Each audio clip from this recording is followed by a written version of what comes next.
Assalamualaikum warahmatullahi wabarakatuh. Perkenalkan, nama saya Nanda Widya Nur Habibah, NIM 9335118119 dari kelompok 5 akan menjelaskan tentang analisis marketing plan, segmentasi, targeting, dan positioning atau STP. Yang pertama, strategi bisnis sendiri erat kaitannya dengan pemasaran, karena semua kegiatan pada sebuah bisnis atau perusahaan pasti bermuara pada pemasarannya. Menurut pengertiannya, strategi merupakan suatu proses menyeluruh dari mulai perencanaan hingga gambaran aktivitas serta pelaksanaannya pada kurun waktu tertentu. Yang kedua, sementara pemasaran merupakan kegiatan utama yang dilakukan oleh pebisnis atau pengusaha dalam upaya mengembangkan perusahaan dan juga untuk mendapatkan laba. Yang ketiga, istilah strategi pemasaran, segmentasi, target, positioning atau STP merupakan 3 rangkaian proses yang harus dilalui pada penetapan sebuah strategi bisnis. Hal ini berlaku untuk berbagai jenis produk, baik barang maupun jasa, dan juga cara pemasaran, baik cara pemasaran offline maupun online.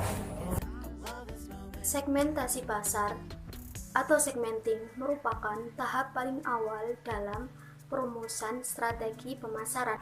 Segmenting merupakan proses mengkategorikan, mengklarifikasikan, menggolongkan semua target potensial produk yang akan dipasarkan.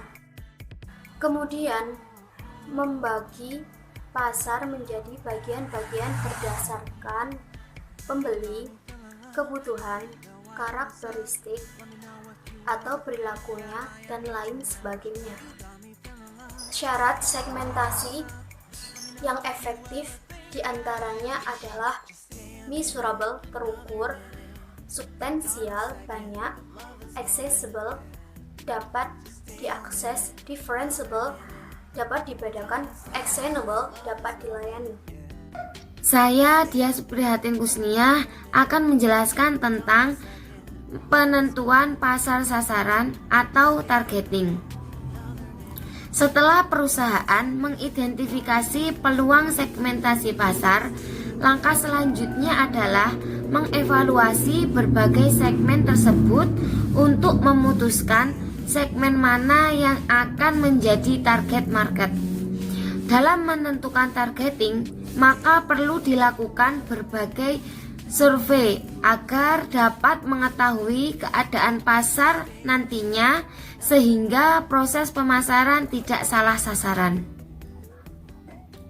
Ada 3 kriteria yang harus dipenuhi perusahaan pada saat mengevaluasi dan menentukan segmen pasar mana yang akan dijadikan target, yaitu yang pertama, perusahaan harus memastikan bahwa segmen pasar yang dibidik cukup besar dan menguntungkan bagi perusahaan. Yang kedua, strategi targeting ini harus didasarkan pada keunggulan kompetitif perusahaan yang bersangkutan. Yang ketiga, segmentasi pasar yang dibidik harus didasarkan pada situasi persaingan yang ada.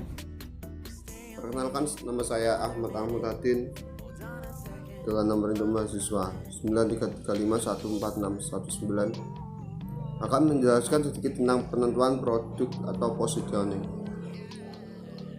Positioning sendiri merupakan proses mengembangkan strategi pemasarannya bertujuan untuk mempengaruhi bagaimana sebuah segmen pasar tertentu memandang sebuah barang atau jasa dibandingkan dengan kompetisi atau pesaing. Ada beberapa positioning yang dapat dilakukan oleh perusahaan, yaitu yang pertama, positioning berdasarkan perbedaan produk. Yang kedua, positioning berdasarkan atribut produk atau keuntungan dari produk. Yang ketiga, selain itu ada positioning berdasarkan pengguna produk. Yang keempat, positioning berdasarkan pemakaian produk. Yang kelima, positioning berdasarkan pesaing. Dan ada positioning berdasarkan kategori produk. Yang ketujuh, positioning berdasarkan asosiasi, dan yang terakhir positioning berdasarkan masalah. Sedikit yang bisa saya sampaikan. Bila ada salah kata, mohon dimaafkan sebesar-besarnya. Ihdinas siratal mustaqim. Wassalamualaikum warahmatullahi wabarakatuh.